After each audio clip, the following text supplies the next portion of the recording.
Hey guys, this is your girl, Ashira Nelson from SavvyGirlMoney.com. Today I want to talk to you about taxes. I'm a CPA, so right now my life is taxes. Today is September 15th and I'm coming up to one of my extension deadlines, which partnership and S Corps are actually due today. This week has been very stressful, but I made it. I made it to September 15th, and another deadline is coming up. Actually, two more. We have another deadline, September 30th and October 15th. So it's a really big time for me right now. But I want to bring you guys some tax planning tips, some strategies. The strategies that the rich love. Everything the rich do is around taxes. They want to know if they do this, how would it be taxed? If they do that, how would it be taxed? So I want to share some of the tips with you guys. They strategize well, or they pay people like me to strategize for them. And so I'm going to help you guys out to start moving and shaking just like them. So my first strategy to help you lower your overall tax bill is to defer income and accelerate expenses. Let me say that again. You want to defer income and accelerate your expenses. Let me give you guys an example. So how you can accelerate your income is by deferring your year-end bonus. So I know a year-end Christmas time, it's coming up, but one of the tax planning strategies is to actually get that bonus at the beginning of the year. So you can actually take advantage of that bonus on January 1st of the new year versus receiving it in the new year. Because you have to remember, income is taxed in the year it's received, and expenses can be taken when they actually incur. So when you actually spend the cash, you can deduct the expenses. And if you're self-employed, you can really take advantage of this because you're the boss. You're the boss man or lady. So you get to decide when you're going to receive your bonus. So use your authority. Take it in the new year. I know this can be hard with the Christmas time coming up, but you have to strategize and be smart and learn how to move and shake. And this is one of those great tools.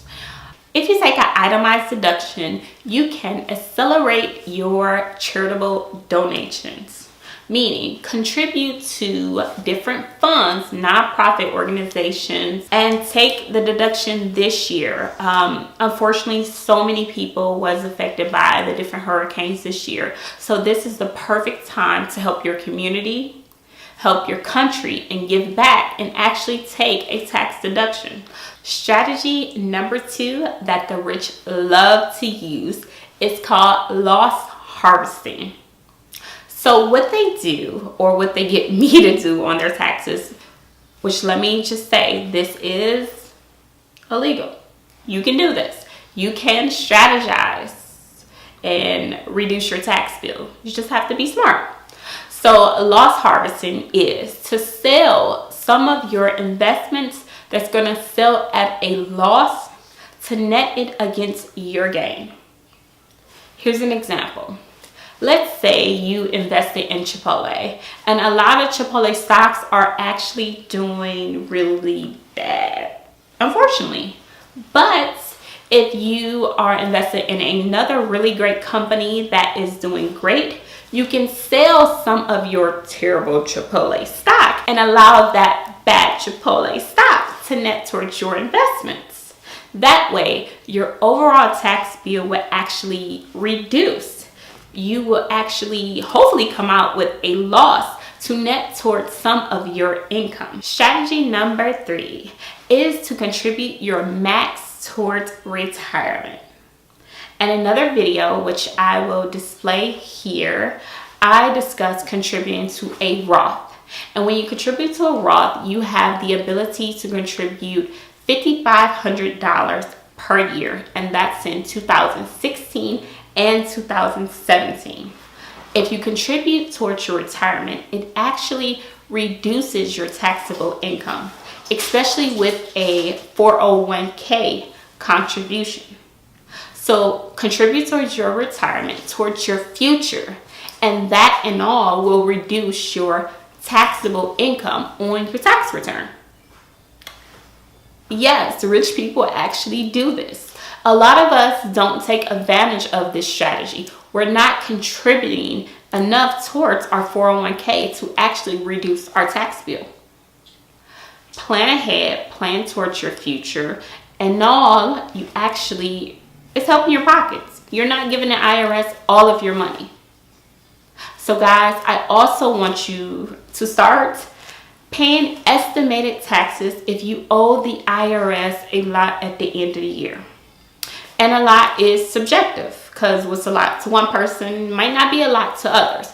But for example, if you owe the IRS $1,000 when you file your taxes, why not pay quarterly estimates and pay them maybe $250 every 3 months versus giving them $1,000 at one time?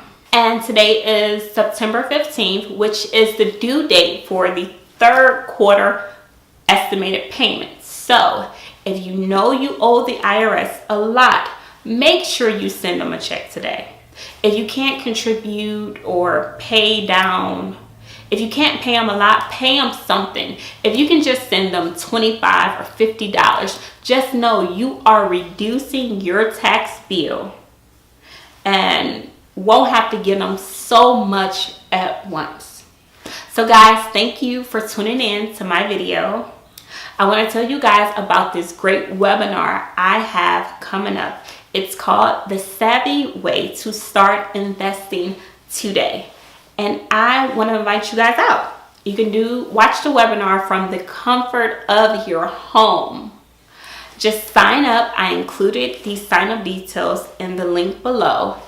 Sign up and save yourself a seat. The seats are limited, so make sure you take advantage of that today. Make sure you visit SavvyGirlMoney.com, and I'll see you again next week.